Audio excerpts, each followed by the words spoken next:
중국에서 흑사병이 다시 돈다는 이야기가 들려오며 걱정하고 계시는 분들이 많으실 듯합니다. 이런 재난 상황을 기회로 생각하며 관련 주식을 사는 사람들도 있고 그야말로 혼란하기 그지없는데요. 과거 흑사병이 대유행하던 당시 말도 안 되는 치료법이 성행했다고 합니다. 과연 어떤 치료법들이었을까요?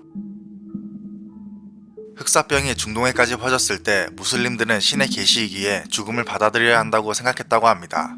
하지만 유럽에서 독실한 가톨릭 신자들은 길가에서 신의 자비를 바라며 자신들의 몸에 스스로 채찍질을 하기도 했다고 하죠. 당시 사람들은 흑사병이 공기에 의해서 전염된다고 생각했다고 합니다. 공기만 차단하면 안전하다고 생각을 한 사람들은 인적이 드물고 지상과 차단된 하수도에 모이기 시작했습니다. 하지만 모두가 알다시피 세균의 온상인 하수도였기에 오히려 면역력이 떨어져 각종 합병증들이 생기는 구실만 만든 셈이 되었죠. 흑사병 창궐 당시 의사들은 사람들에게 향긋한 꽃을 몸에 지니라고 했다고 합니다. 또 사람들은 외부의 안 좋은 공기가 집에 들어오는 것을 막으려 환기 없이 창문을 완전히 닫고 살았다고 합니다. 설탕을 추출하고 남은 부산물인 당밀, 이런 당밀들이 흑사병 환자들에게 처방되었다고 합니다. 근데 당시 적어도 10년 이상은 수정된 당밀만이 효과를 낼 수 있었다고 알려졌다고 합니다. 당시 이렇게 오래되고 끈적한 당밀이 사악한 질병과 싸워 신체를 정상으로 만든다고 믿었다고 합니다. 토마스 비카리의 이름을 딴 비카리 메소드라는 치료법도 크게 유행했는데요. 이 치료법은 닭의 엉덩이 부분에 털을 밀어 산채로 상처 부위인 림프절에 가져다 대고 닭이 서서히 병들기 시작하면 닭을 떼어내 닭과 상처 부위를 씻어내고 병이 나을 때까지 이 과정을 반복하는 것이죠.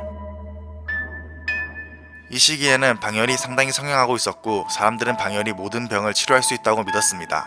근데 거머리를 이용한 방열은 꽤나 희귀해서 아마 귀족들이나 쓸 수 있었다고 합니다. 그래서 일반 서민들은 그냥 칼로 살을 도려내는 방법으로 방열을 자행했다고 합니다.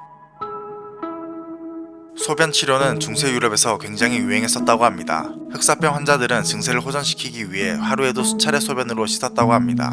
하지만 사람이 소변을 넣을 수 있는 양은 한정되어 있는데 그 많은 소변을 어디서 공급받았을까요? 주로 병에 걸리지 않은 사람들의 소변을 모은 것을 팔거나 그냥 주는 방식으로 공급됐었다고 합니다.